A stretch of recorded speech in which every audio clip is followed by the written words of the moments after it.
Today, we travel along Highway 43 in southern Saskatchewan to a community that celebrates its affordable living and celebrates both its day and night breathtaking skyline, all which define its breathtaking quiet charm. Welcome to Season 9 of Muni-Cast. I grew up in a small town. I'm small town at heart. I moved to the city, but deep down I've not gone that far. No matter where my roots take me, I grew up in a small town and I still got one foot on Main Street.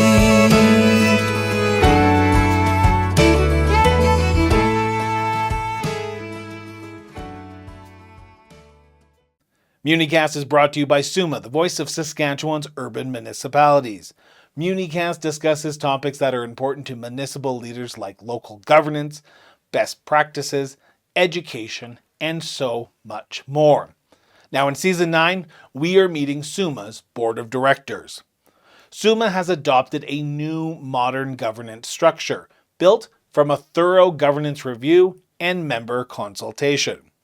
This new structure is a caucus model, with a 7-member board and 34 representatives from villages, resort villages, towns, cities, and northern municipalities across regions, marking the beginning of a new chapter for SUMA. To follow up from our first few episodes of Season 9, we are continuing that dive into the Board of Directors. In this edition of MuniCast, we are honored to sit down and chat with SUMA Vice President for Villages and Resort Villages and the Mayor of the Village of Neville, Nora McLearn. Our interview with Vice President McLearn right after this message. From the smallest villages to the largest cities, every day your urban municipality supports you. The water that travels from tap to sewer, the emergency services that keep you safe, the parks, libraries, and rinks that you enjoy, our cities, towns, villages, resort villages, and northern municipalities are urban hubs bringing people together. We are urban. Celebrate your municipality as part of the urban family. Mayor, thank you so much for sitting down with us and talking about yourself, talking about SUMA's new board of directors, speaking about your role, and also speaking about the new governance model that SUMA has adopted earlier this year. But before we get into SUMA, I want to get to know the woman behind the persona a little bit, if you don't mind, Nora. And I've got to ask a simple question. What made you get involved in municipal politics in the beautiful village of Neville, Saskatchewan? We have always been very involved in the community. We had a bar and grill here for years, and this community is really close-knit. So it just brings on a really strong sense of community. And when the community is fragmenting or looking for, fresh blood, then you jump in. And so I did. So do you mind me asking when that jump into the deep end of the pool, as you would call it, happened? What was the first election you ran in? So this would be 10 years ago, 2014, 2015, that I joined on council. Have you enjoyed it over those 10 years? Yes, there's been a lot of changes. And at one point, the council for the village of Neville was the only all-female council in the province. What? How did I not know that? Yeah, we were oh my goodness. I think there's been all-female council since, but we were the first. So, do you have a little asterisk on outside your town hall, with a little plaque saying we're the first all-female? That's a big milestone for Saskatchewan. I'm not saying it should be celebrated, but it should be celebrated because you don't come across that often, and particularly no, we brag about it when we get a chance to. Why not? Good for you. Good for you for bragging. So, what made you want to go into municipal politics? You talk about the fresh blood, but there must have been a desire that you could have said to anyone in your community, "Why don't you do it?" What was the at the end of the day that you finally said, "Okay, if we're Well, gonna do it, let's put Nora's name on the ballot." yeah. A few my friends were saying, you should run for council. And I was thinking about it because there's been a lot of changes um, over the last few years and some really big ones that hit small communities hard. So we need people that are going to advocate for your community to keep it viable. We are a village of 91, so we're not huge, and our tax base is not massive, but we are a viable community and we wanted to keep it that way. But in order to do that, we were going to have to find ways that the government was going to be able to help us do big projects like decommissioning your landfill. That is huge. So When I was looking on the Neville website, because I tried to do a little research on yourself and the community beforehand, the website boasts that it is a reliably affordable place to live, Neville. Is that hard to keep up in 2025 because with all the challenges that are going on, or do you find that this council that you currently have, that was just elected last year, is still steering that ship of keeping costs low to ensure that the viability of your community still stays prominent? we do try and keep everything down as far as we can, and we've managed so far. We are still very inexpensive to live in. We're half an hour from Swift Current, so the commute is not huge. And then you're there's other things besides it being so uh, cost efficient to live here. We do have a real sense of community here. Your child is out playing and they get hurt, and the neighbor brings them home after they've bandaged them up and given them a sucker or a freezy here. Yeah, it's the way it works around here. Your child is misbehaving, you know it because works both ways. But we do. I've heard from some people who've gone through Neville, and even when I was at the Swift Current Visitor Information Center, because I was trying to figure out where Swift Current was in relative to Neville, they said if you want the best stargazing landscape or sky view in all of Saskatchewan, you go to Neville because you can look up and you can see the sky of the stars for miles and miles away, and that sounds picture perfect to me. And that sounds what truly living under the land of the living skies is all about, isn't it? It is. We do have wonderful visuals of the stars, and they just seem like they're really close because there's nothing around you. There's open sky and open fields, and it just Oh, makes for some, yeah, sunsets and sunrises on the prairies. You can't beat them. well, I'm certainly looking forward to coming down and visiting Neville in a few days. But I want to talk about SUMA because that's what this show is all about. It's MuniCast. It's about learning about who our board of directors are. And I've got to start with a very simplistic question, if you don't mind. What motivated you to serve on the board of directors for SUMA? We'd been hearing about how they were restructuring the board and whatnot, and it just being on SUMA means that you have a voice for you and the communities around you.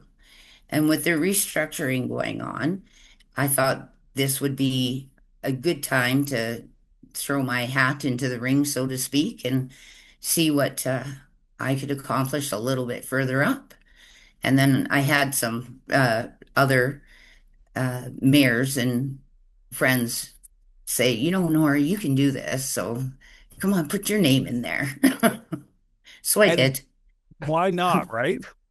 Yeah, exactly. Why not? So So, it's the next level, right? From being a mayor, it's the next level. So at each level, you can do a little bit more for not just your community, but those surrounding you. Because if you don't have strong neighbors, your community is not, it's going to be affected as well.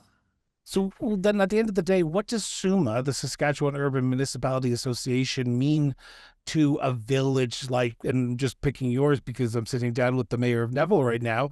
What does SUMA mean for the mayor of Neville and the community of Neville? Because I can imagine it's going to mean different things for every single municipality, but for yourself, what does SUMA mean?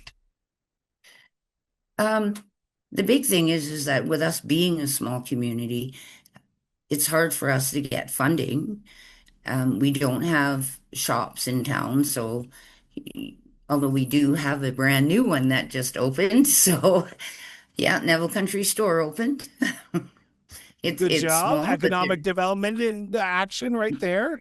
you bet. And we're able to give them some breaks, for startup and whatnot. But to be on the SUMA board means that my community has a bigger voice. They can be heard, and the communities around us, they can also be heard. SUMA is a great advocacy ring, and they do amazing work. And just being a small part of it is great. So, what do you see your role as? Because you are the vice president. I'm going to make sure I get the title here correctly. So, I'm going to read it off here. The vice president of villages and resort villages, which means that you are the chair of the caucus model, I believe, of the villages and resort villages. So, what do you see your role in making sure that every community like Neville is heard at that board table? So we reach out to the communities in our caucus. I think I have just a little over 100. So that's a Just lot of over a voices. hundred. Yes, it Yeah, is. that's it. That's all. And a lot of them are, our size. Some of them are even smaller. And me being the VP allows me to speak for these communities that don't have anybody that will speak up or can speak up for them. So that gives them a voice now. It's an interesting concept because with over 100 different municipalities, villages, and resort villages that you represent around that table, I could imagine, just like if I went to Neville tomorrow and I asked 100 different village mayors and resort village mayors what their biggest issue is, they will all have very different issues. Then they may talk about what you've talked about, the tax base being low, economic diversification being a top priority. How do you see your role in ensuring that every single one of the members, because SUMA is based on this collaborative approach that what's good for one community is good for all communities, is heard at that table when you're speaking to the vice president of the city of Regina or the vice president of the city of Saskatoon, because you want to make sure your members are heard. Do you feel like SUMA is looking at all the issues, whether it be from a community of 91 people to a community of 500,000 or 1 million people? Oh yes, they are. It doesn't matter that we're small or, we have a lot of small communities. Um, our voice and our concerns are just as important as the cities. And the board, when you're with the board, you know that that's the truth.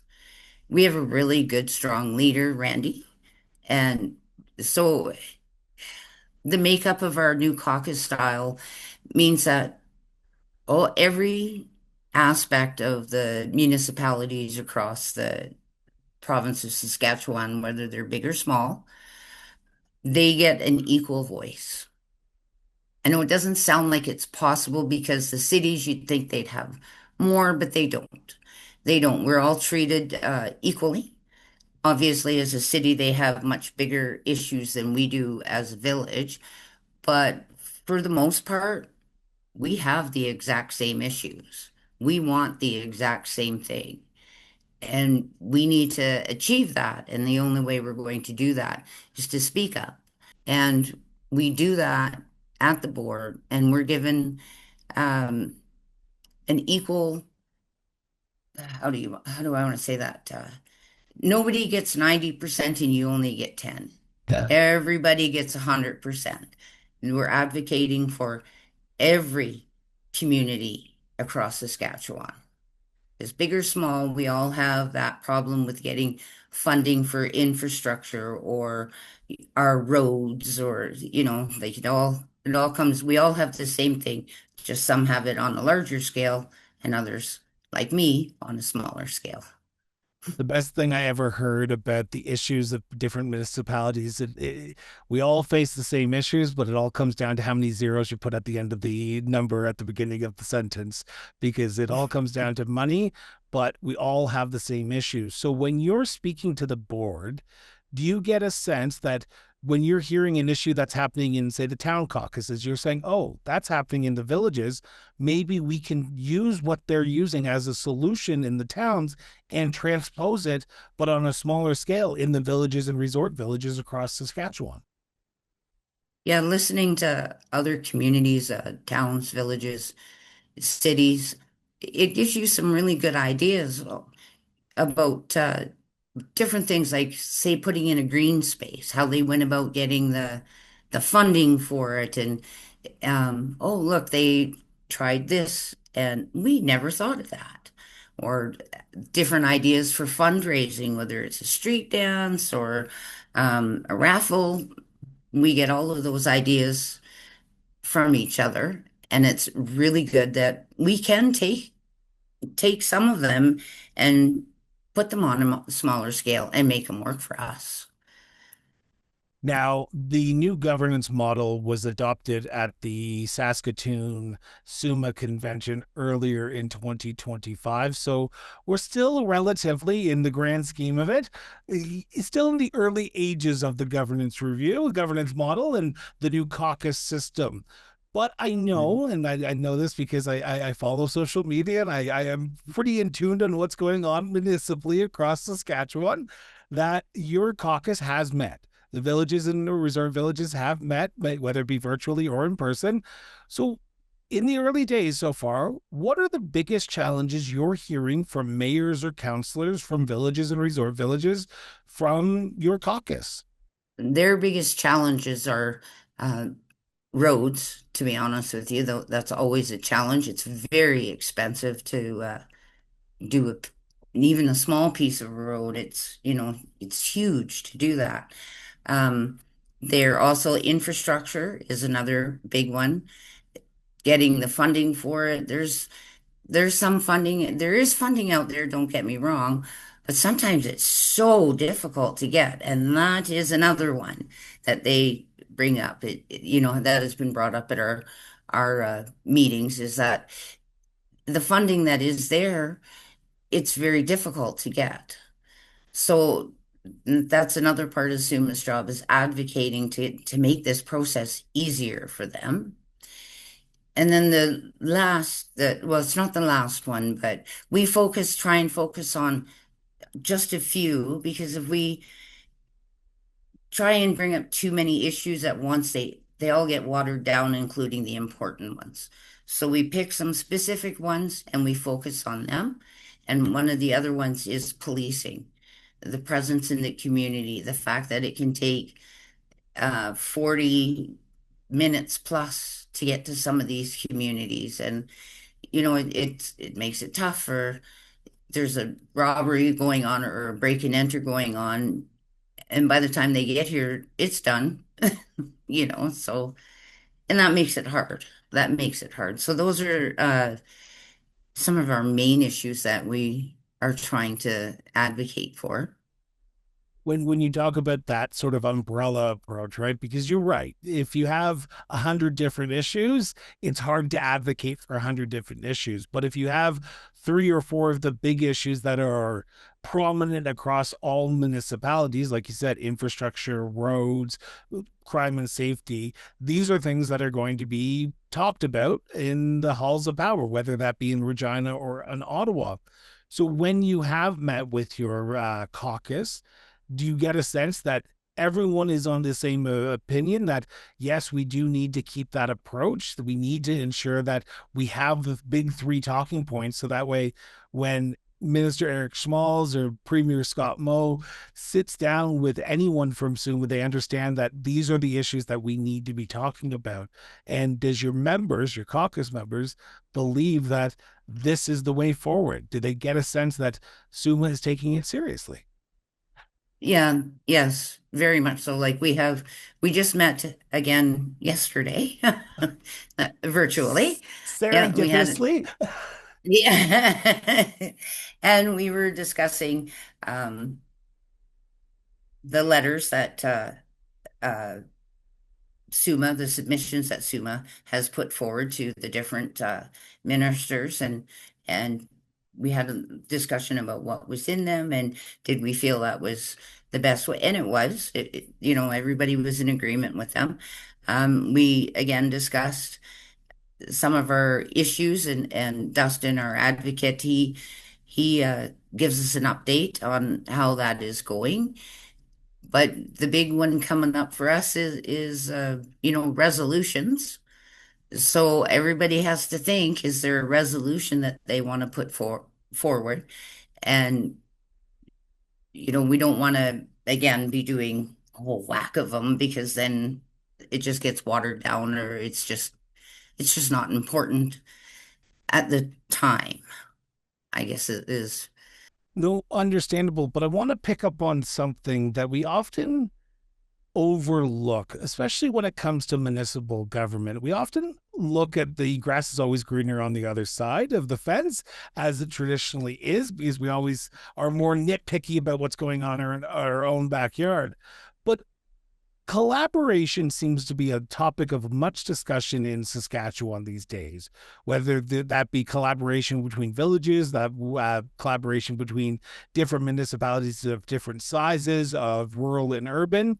Are there examples that you see happening in your villages and resort villages, caucus, of successful collaboration between municipalities or different organizations and your members of the caucus and as the villages and resort villages caucus that you think could be a model for other municipalities in the province of Saskatchewan, that you say, if you want to do something right, look at this community? And I'm going to say this, Nora, you can't say your Mhm. own community. You have to pick someone outside of Neville.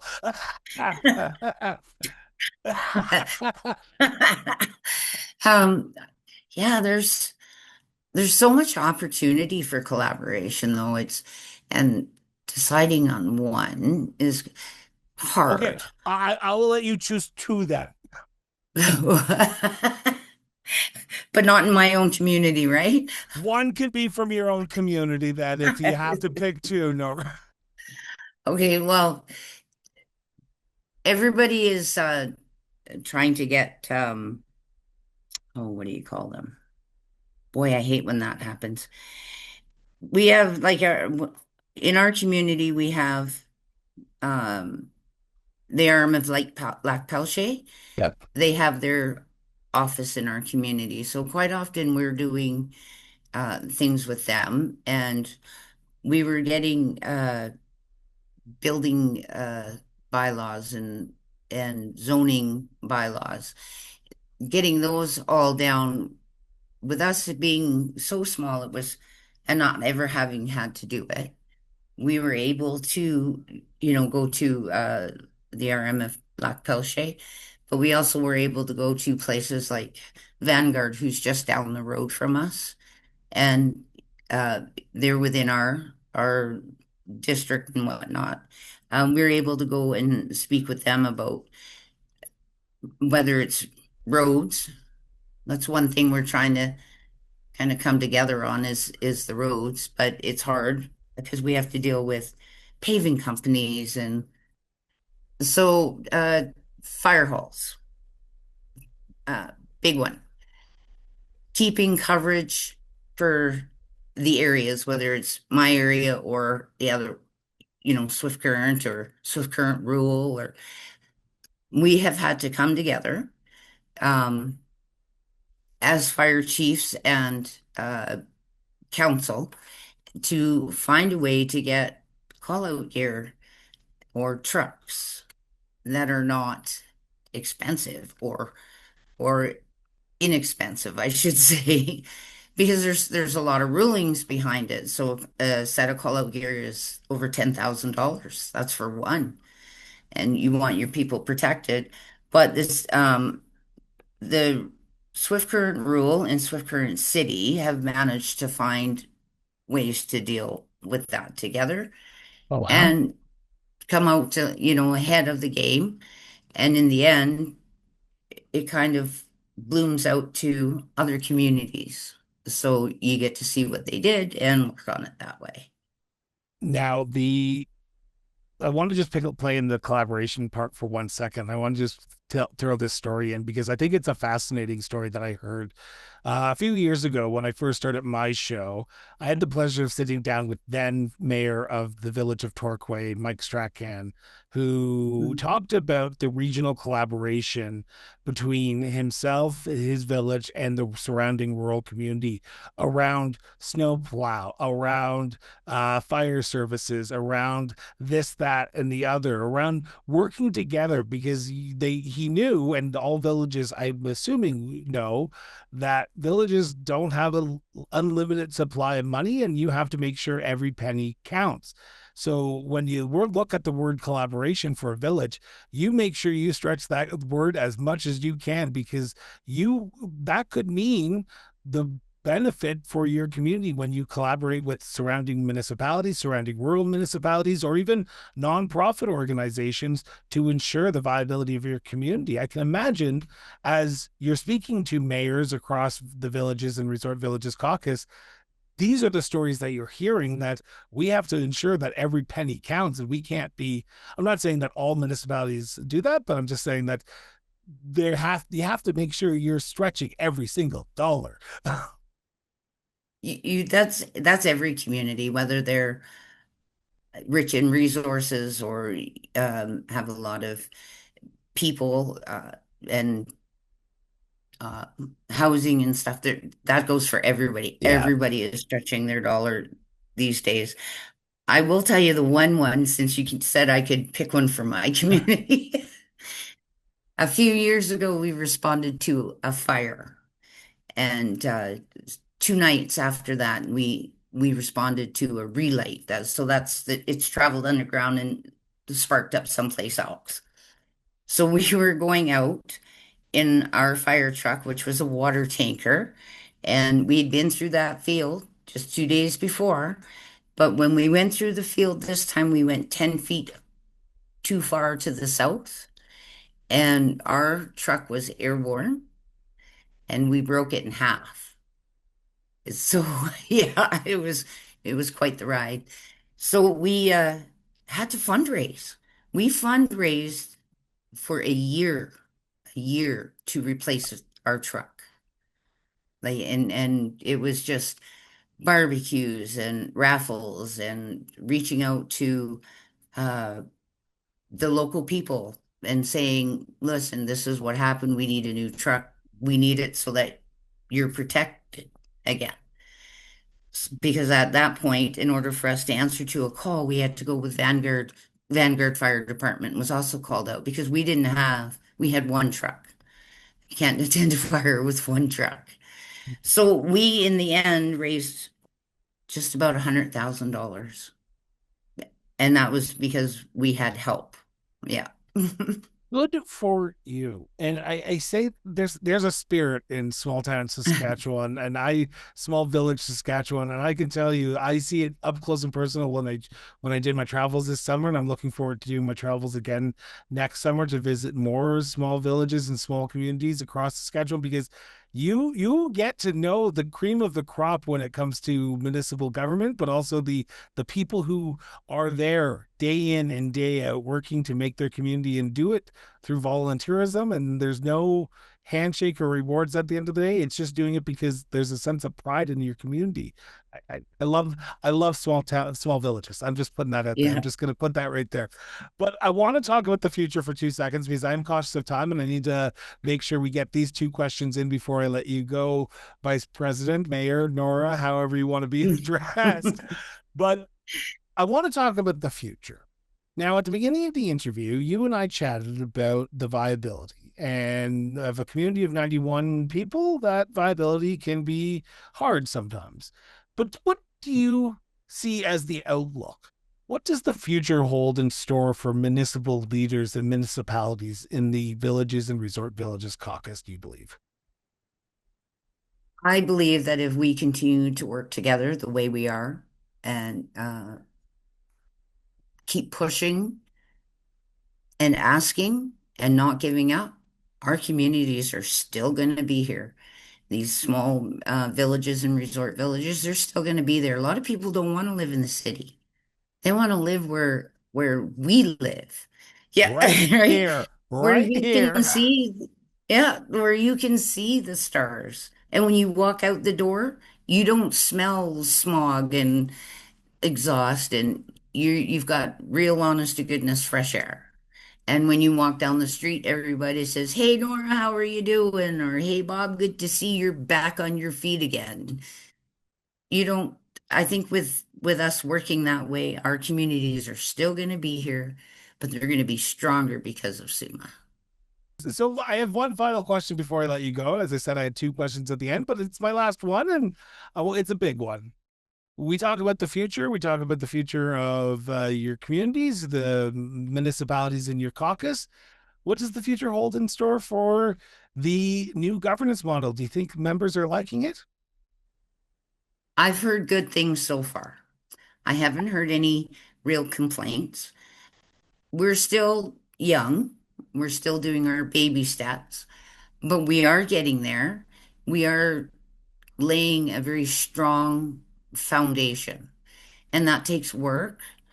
But at the same time, laying that foundation, we are still working on what is important to the members of the municipalities.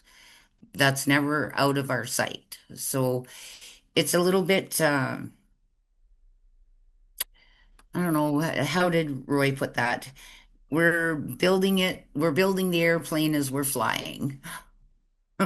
Well, it took 120 years to build the last airplane. It doesn't take 8 months to build an airplane. I can tell you that much for sure. It's going to take a few years, but it sounds like people are liking it, and it sounds like people are excited about it.